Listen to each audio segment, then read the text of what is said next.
첫 번째, 심실 주기 치료적 접근 그런 제목이에요.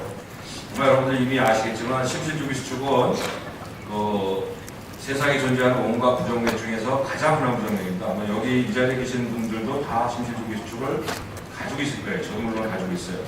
근데 이제 이런 분들이 환자로서 접하게 됐을 때 이걸 어떻게 괜찮다고 얘기되는 건지, 어떤 경우가 안 좋은 건지, 뭐 이런 여러 가지 치료적으로 볼 때 어떻게 접근하는 게 좋은가에 대해서 강의해 주실 선생님은 건강대학교 수환기 부정맥을 전공하고 계시는 김남호 교수님입니다. 김남호 교수님은 저희 부정맥 워크숍에도 여러 번 오셔가지고 아주 좋은 강의 해주셨고, 강의 참 아주 말끔하게 잘 해서 여러분들 좋은 강의로 호평을 받고 있는 강좌십니다.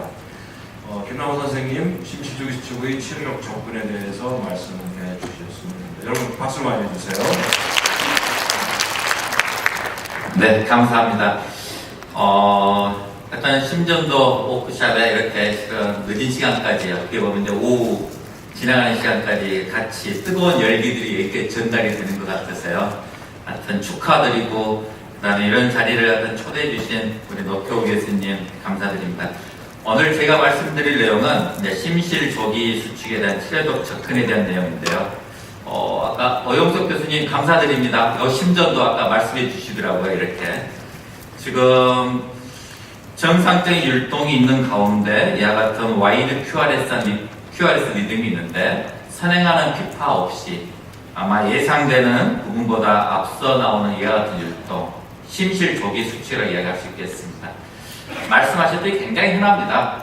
우리가 실은 이렇게 12 리드 ECG로 했을 때 하면은 그렇게 많이 안 나올지는 모르지만 폴터를 해본다든가 모니터링을 해보면 생각보다는 거의 2명 중에 1명 아니면 거의 상당히 많은 부분들이 관찰될 수 있는 이와 같은 형태의 심전을 할 수 있겠습니다.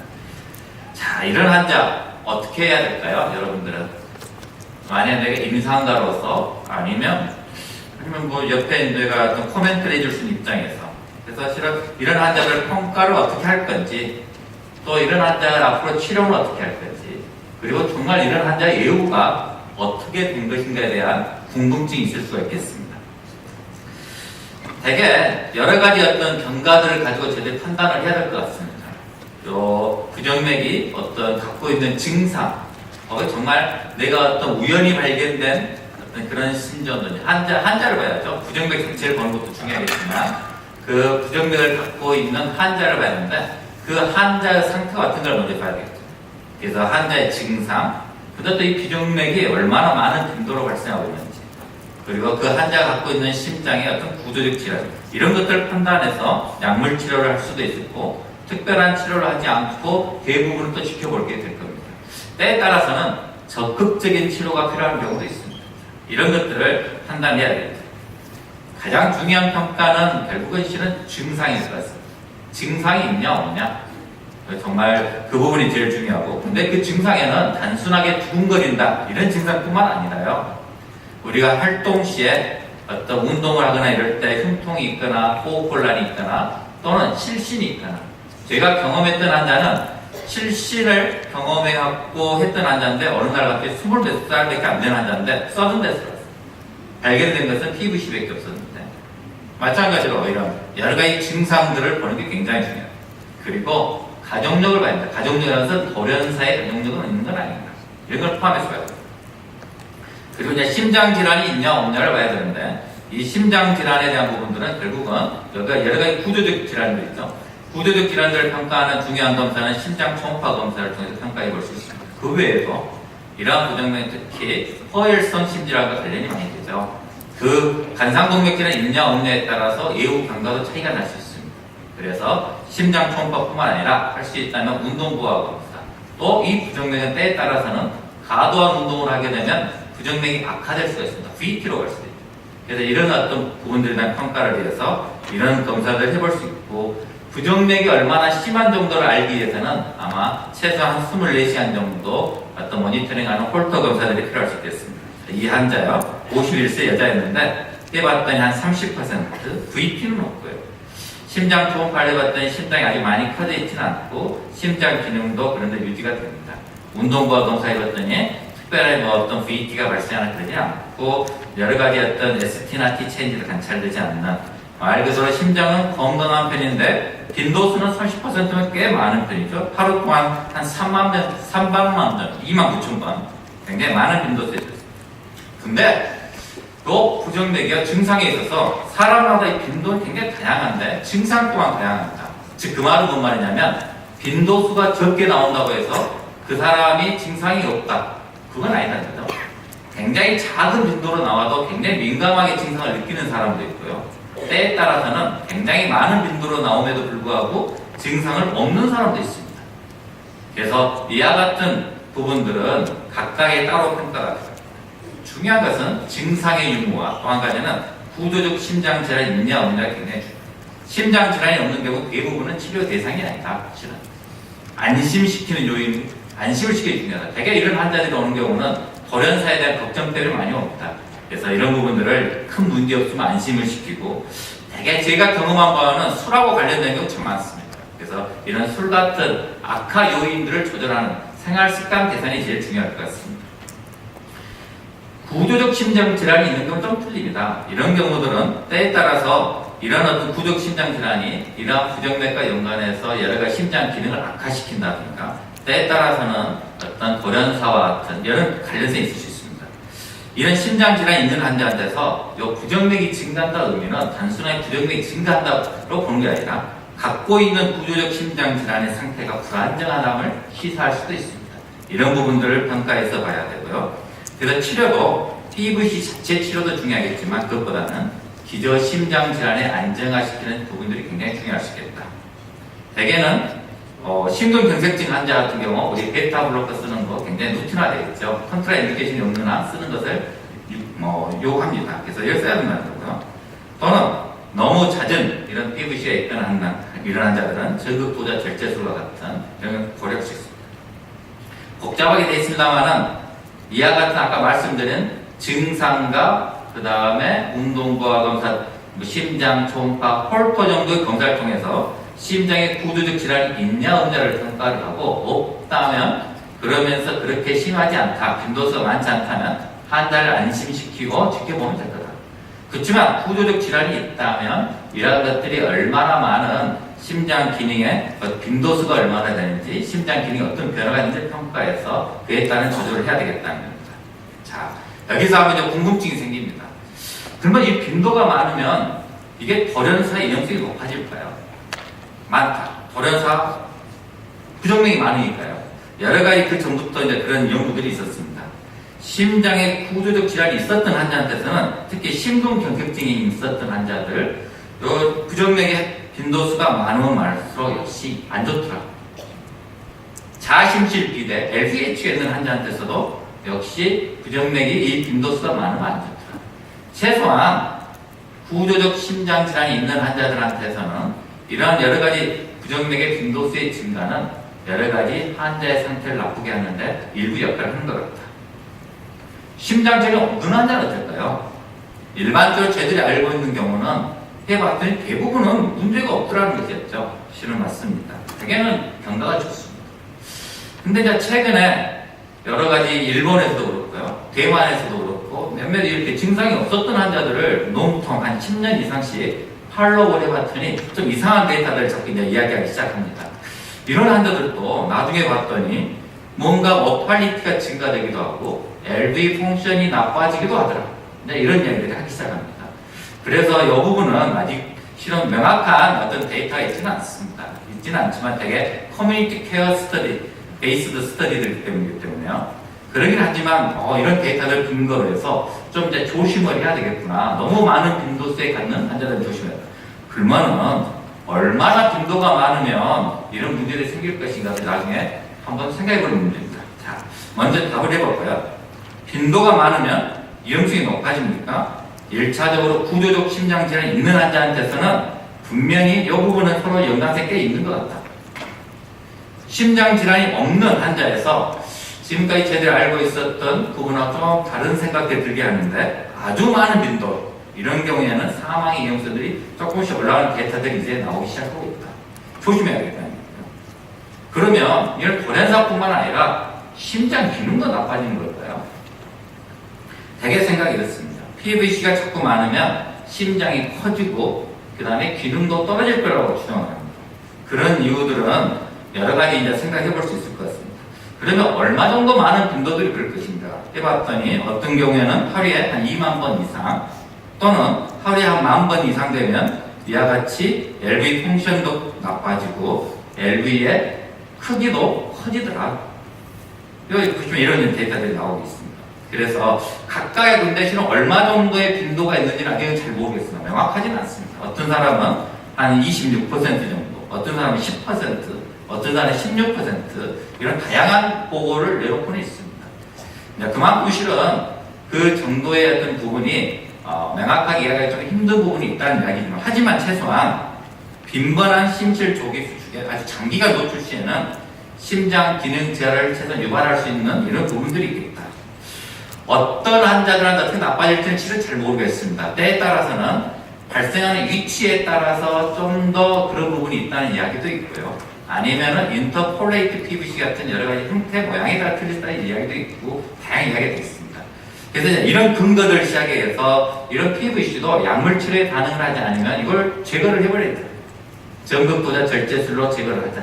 근데 이게 해서 저희 나라에서도 할 수 있는데 대개는 이런 경우죠. 약물 치료함에도 불구하고 15% 이상 이런 빈번하게 나오거나 LV 펑션이 50% 이하인 경우들이 있어서는 이거 약물 치료하고 그 외에도 반응이 없으면 이렇게 전극도자 절제하는 게 좋겠다.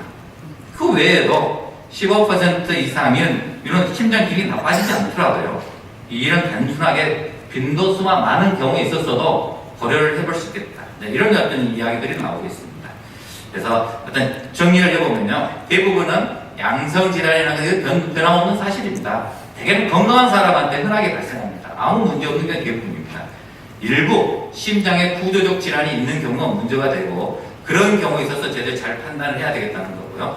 구조적 질환이 없다 하더라도 간혹은 너무 많은 빈도수가 있는 경우들 이런 경우에 있어서는 나빠지는 경우들이 있으니까 이런 경우라면 추적 관찰하시는 것이 필요할 것 같다.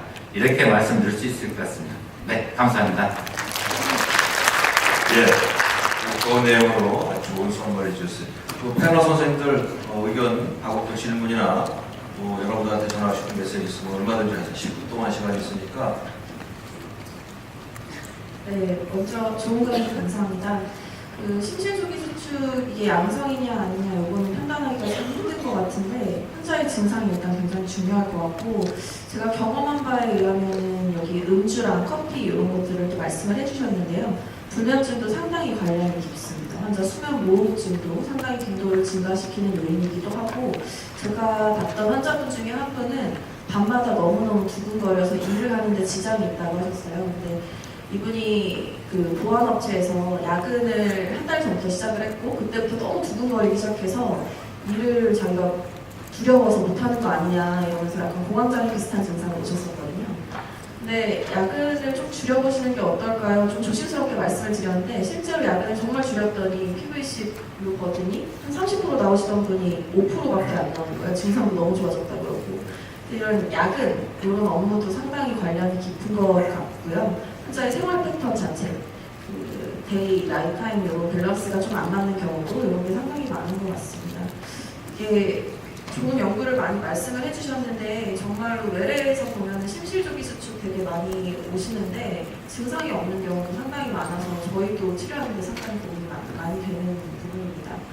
근데 교수님께 조금 질문을 드리고 싶은 거 한 가지는 우리 조기 수축의 모양도 상당히 다양하지 않습니까? 그래서 무심실 근원의 그런 조기 수축이라든지 좌심실 근원의 수축이라든지 이런 게 한 가지 모양만 나오는 경우도 있지만 여러 가지가 복합적으로 나오는 경우가 있는데 여러 가지가 나오는 경우가 좀 더 예후가 좋지 않을 것 같은 생각이 들어서 과연 그런지 조금 여쭤보고 싶습니다.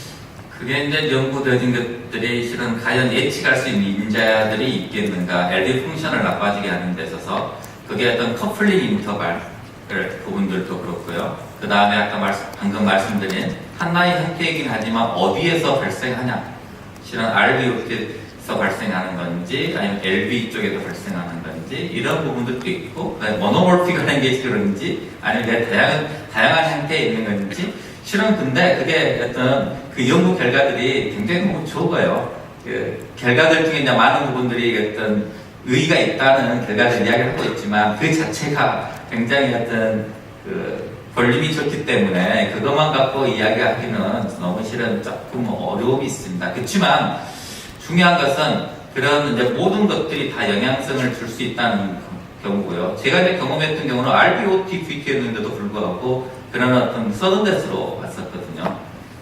그래서 그런 환자들도 분명히 그런 어떤 PVC가 때에 따라서는 또 RBOT 우리 일반적으로 비나이나 보는 그런 형태일지라 할지라도 그런 것들이 VT나 VF로 어떤 분명히 어떤 전환이 되는 경우들이 분명히 있는 것 같습니다. 그래서 그것을 어떻게 판단할 것인가는 계속 저희들이 고민하는 숙제이지 않겠는가 싶습니다.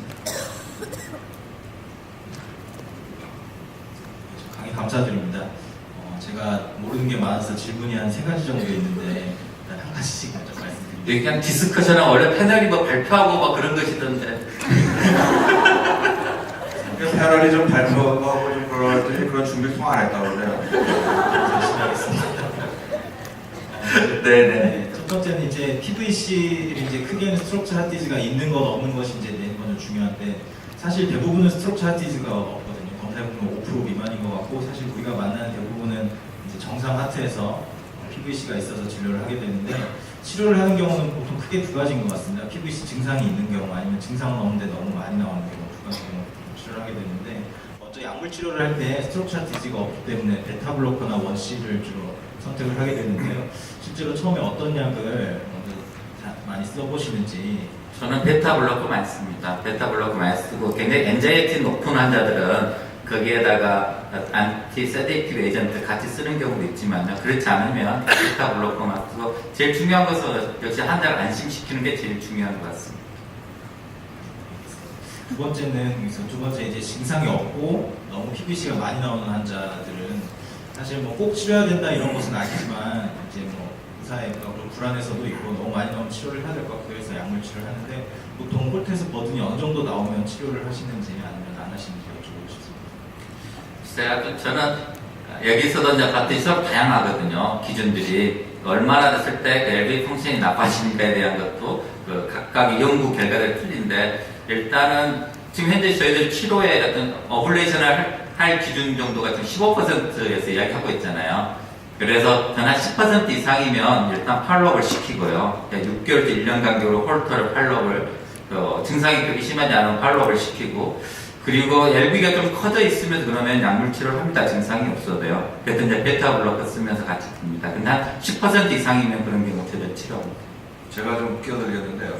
그러면은 VPC가 우리가 이제 실제로 VPC가 이제 얼마나 나오느냐를 보는 건 이제 홀타 가지고 보거든요. 홀타에서 뭐 100개 나왔다, 3000개 나왔다, 해가지고 하루 중에 나오는 게 뭐 10% 전체 심장돼 있는 거에 10%가 나왔다, 15%가 나왔다 이러는데 그러면은 이제 뭐 10,000개가 나왔다 아니면 10%가 나오면 굉장히 많이 나온 거잖아요. 그런데도 불구하고 환자가 증상이 전혀 없어요. 네, 맞습니다. 그때 치료하세요? 어떻게 하는 게 원칙이에요? 치료합니까 그러면? 그래서 지금 그 전에는 심장에 구조육 질환이 없는 경우는 비나인이기 때문에 대개는 그냥 옵서베이션하고 그게 원칙이었잖아요. 근데 이제 최근에 이런 여러 가지 연구들 중에 10년 이상 팔로우 해봤더니 LV가 커지고 펑션들이 나빠진다는 연구들이 나오면서 좀 고민이 생기기 시작한 거죠. 지금은 어떻게 하세요? 지금 치료하셔요 그런 경우? 아까 말씀드린 대로 증상이 심하지 않다면 10% 이상이면 팔로우를 증상이 없으면은? 네, 없으면 팔로우를 좀 그냥 시키고 그냥 LV가 별로 커져 있지 않고 그 다음에 증상이 없으면 팔로우를 시키고요. 최영 선생님은 좀 치료한다고 하지 않았어요? 저는 뭐 에비던스는 없는데 뭐 한 20% 이상 나오면은 제가 불안해서 약물 치료를 그건 자기가 불안해서 환자가 죄송합니다. 김주 선생 어떻게 돼요? 결국은 이제 이게 스트럭처 하디즈가 있느냐 없느냐가 굉장히 중요한 거고요. 만일 지금 이제 이슈가 보니까 스트럭처 하디즈가 없는데 빈도수가 뭐 10% 이상 넘는 경우에 심통이 없다면은 제 개인 생각에는 일단은 지켜보면서 LV 펑션이 좀 떨어지는지를 보는 게 낫지 않을까 싶습니다. 왜냐하면 우리가 메디케이션 하는 거는 사실 우리가 큐어를 위해서 하는 게 아니지 않습니까? 그냥 결국은 메디케이션 환자가 심통을 호소하기 때문에 심통 릴리브를 우리가 쓰는 거고, PBC가 있는 경우는 이게 PBC 자체를 환자가 느끼는 것보다는 PBC 이후에 포즈 이후에 노멀 비트가 컨덴세이션 되면서 세게 수축을 하기 때문에 되게 우리가 이니셜리 이제 베타 블록을 쓰는 이유는 심파세틱 톤도 떨어뜨리지만 컨트랙션에 좀 약간 영향을 주어서 그런 걸 좀 덜 뛰게 하는 하나의 목적이고요. 또 아까 김나호 선생님 보여주신 EKG 지금 보여주실지 모르지만 자세히 보시면 V의 큰 덕이 있어요. 예, 그래서 우리가 PBC 이후에 그 레트로베이드 P가 있으면은 우리가 V의 큰 덕이 있으면 심통이 더 안 좋을 수도 있어요. 왜냐하면은 심실수축이 되는 상태에서는 트랙스 밸브, 마이트 밸브가 닫힌 상태에 수축을 하는데 그때 전기 신호가 이트로 가서 수축하게 되면은 결국 이제 주블라 쪽으로 되면서 결국 혈투 바디에 영향을 줄 수 결국 오토노믹 심텀이 굉장히 심하게 나타날 수가 있거든요. 그래서 V의 큰 덕이 있는 그런 환자들도 심텀이 꽤 생길 수 있는데 제가 약간 여기로 갔지만 어쨌든 VPC가 아주 많다 하더라도 이런 V의 큰 덕이 있거나 뭐 컨트랙션이 포스트 액토픽 컨트랙션 심해서 오는 그런 심텀이 심한 사람이 라면 약을 쓰지만 심텀이 없이 그냥 PBC만 많이 나온다면 지켜보면서 LT 펑션이 떨어지는 좀 보고 또한 모노멀픽 하다면은 RBOT 오리진이라면은 팔로우를 하다가 나중에 아마 알레포블레이션으로 가는 게 낫지 않을까 싶습니다. 근데 PBC가 많다는 그 자체로 스트럭처 하티즈가 없는데 그냥 심텀도 호소하지 않는데 그냥 약을 쓰는 거는 저는 반대입니다. 이게 지금 보시면은 아직 그 토론 시간 10분 안 남았나요? 지금 보시면은 지금 보시면은 이렇게 이제 사이가 나눠져가지고 약간 고령층, 약간 젊으신 분들 그래서 이제 보면은 저도 사실은 김주 선생님 생각하고 동의를 해요. VPC의 숫자가 많이 나온다 하더라도 환자가 아무런 증상도 없고 또 심장의 구조적 이상도 없고 그렇다 그러면 사실은 치료하는 것보다는 그냥 경과를 두고 보고요. 두고 보는데 그 대신에 이제 전제 조건이 뭐냐면은 많이 나오면 심장경이 떨어질 수가 있거든요. 그 때문에. 그래서 그런 경우에는 환자한테 경고를 하고 이러이러한 이유 때문에 추적으로 심장 초음파는 꼭 정기적으로 해봐야 됩니다. 이렇게 얘기를 하고 사실은 치료를 안 하고 넘어가는 게 이제 저는 일반적으로 하는 프랙티스입니다. 그 다음에 또 한 가지 제가 좀 말씀드린다면은 아까 그 드시는 그 환자 악화되는 요인 중에 하나가 이제 그 술은 아까 안 좋다고 말씀하셨잖아요. 그죠? 네. 근데 그 커피는 어때요?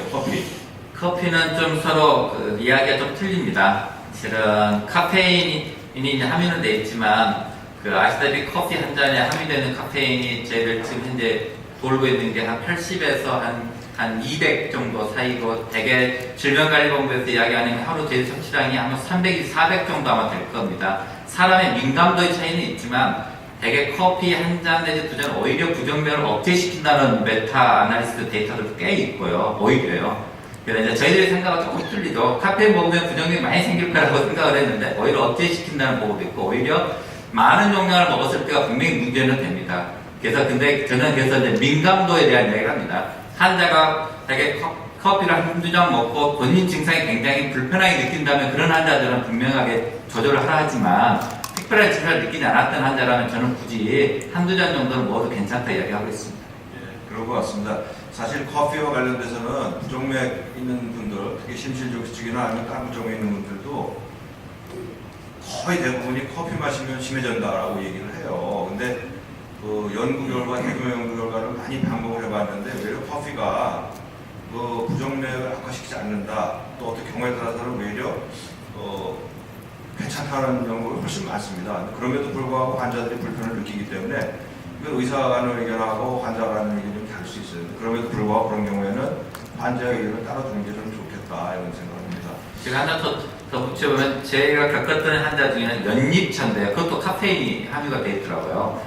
근데 본인이 왜 부정맥이 두근거리를 느낀지를 몰랐는데 알고 봤더니 차를 한 잔 마시면 나중에 본인이 생각해 보니까 근데 홀터를 쳤는데 정말로 딱 본인이 그 차를 한 잔 마시고 혜택을 표시를 해왔어요. 근데 보면 부정맥이 그 순간 딱 생기더라고요. 그래서 그런 인간관계가 명확하신 분들이 또 있더라고요. 확실히. 예, 감사합니다. 아주 좋은 말씀 감사드리고요. 여러분, 감사합니다.